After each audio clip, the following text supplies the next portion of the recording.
Okay, so now I'm looking at the calendar, and actually, when we open the calendar, we preload each and every lesson and each and every attendance that we have. And it can be memory consuming when we have a lot of lessons and a lot of attendances. Well, we are going to improve this method now. We will go to our controllers, static pages controller, where we have lesson.all. We are going to actually say something like lesson.includes. And we will say, what do we want to include? The user. Then we want to include the classroom, then the course, then all the attendances. Okay, so now loading will be faster, even faster. Last time it took us, did it take us just 128 milliseconds? Let's see if it's going to be faster. Okay, 143. Let's see if there is a difference once again. Lesson.all. Now I will stop the server and restart it. I again refresh the calendar. 294. I will add lesson.includes. I refresh, and it's 135. And you see, all the attendances are preloaded. So long term, it's going to be much faster if we have an includes. Okay, next step. You see, we have a calendar where we have basically everything. And we don't want a calendar where we have everything. We want a calendar where we can search and filter. So for example, select all the courses of a user or of a classroom or of a course. And let's do it. So we can add some additional select in our calendar selection drop downs. Let's say we will go to our static pages calendar, and you see we just render the static pages calendar, but we don't have anything to select. So what if we add something to select? Let's make it possible to select the member ID, for example. Let's add a break, and we will say equals form tag. It will go to calendar path. The method will be get.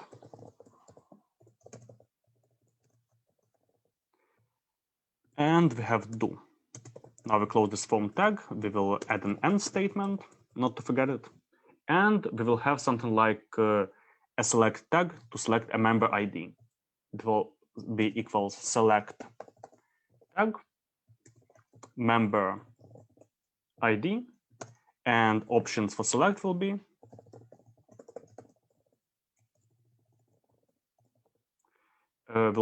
member.all. Let's see if this works. If anything appears, I refresh. An initialized constant member. Yeah, it's we have user, not member. Okay. And you see we can select one of the users, either admin or student, but nothing happens. Well, let's say we want to submit this form whenever we pass something in the select tag. So whenever we select a member, we will submit and redirect to this calendar path. And for this, we're going to add something like on change. We'll have this dot form dot submit, and we close the caps, and let's see if it works. I select a member, and you see we redirect the same path, but we have selected a member ID. And in the ID actually pass the email, not the ID of this member. Again, let's try to select another member. I have that member. Okay, and you see I try to select one member, and I'm always getting this admin member. I cannot select the student. So we're going to change these now. Let's say something like options for select user.all, and we'll make it not user.all, we'll make it user.map. And inside map, we're going to have something like x, and inside x, we will have x.to s and x.id. Now we close this. And for this, basically we're saying we want to display the user email or whatever we have in user2s and submit the user ID. I refresh. I get some kind of error. Let's go back. Undefined method map for this class. Let's say user.all.map. And it kind of works. Okay, we can select a student or an admin. And let's try to select. Okay, I selected student, it's member ID 1. I selected admin, it's still member ID 1. Not nice. Let's try adding something like a blank value. Let's go to calendar, and I will add something like a prompt. We'll have not only on change, we'll have prompt. And in the prompt, we'll have the word user, like select a user. Okay, I go back. And here we have nothing selected, we have just user. I select student, and we see we pass member ID 2. I select admin, we pass member ID 1. So this way we can pass a member ID in the parens. So by default we have user, but when we select either student or an admin, we pass member ID of the student or the admin. Looks nice. Also, we can make it so that when we have a student or admin selected, we will have this value displayed in the select field instead of the prompt. So how are we going to do it? We'll say if so optionally we will have member ID if it if there is no member ID present. So options for select, we have user all map, and we'll have a default value. So as a default value, we're going to add the value from the parens, and in the parens we have user ID. Again, I have member. In one of the applications I was building, I had member, so that's why I have this mixture. So it will be user ID and user ID. Okay, so now I have two fields. I will try to go back, refresh, and say I select student. I have user ID 2 and user ID empty for the second field. Oh, mistake. I select admin. I have user ID 1 and user ID empty for the second field. And now we will say if we have params user ID present, then we select then we show one select tag. Otherwise, we show the other select tag. So we'll say something like unless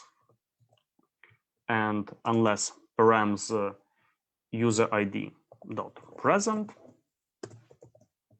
we will display this. Otherwise, if it is present, we will display the one where we have a default value.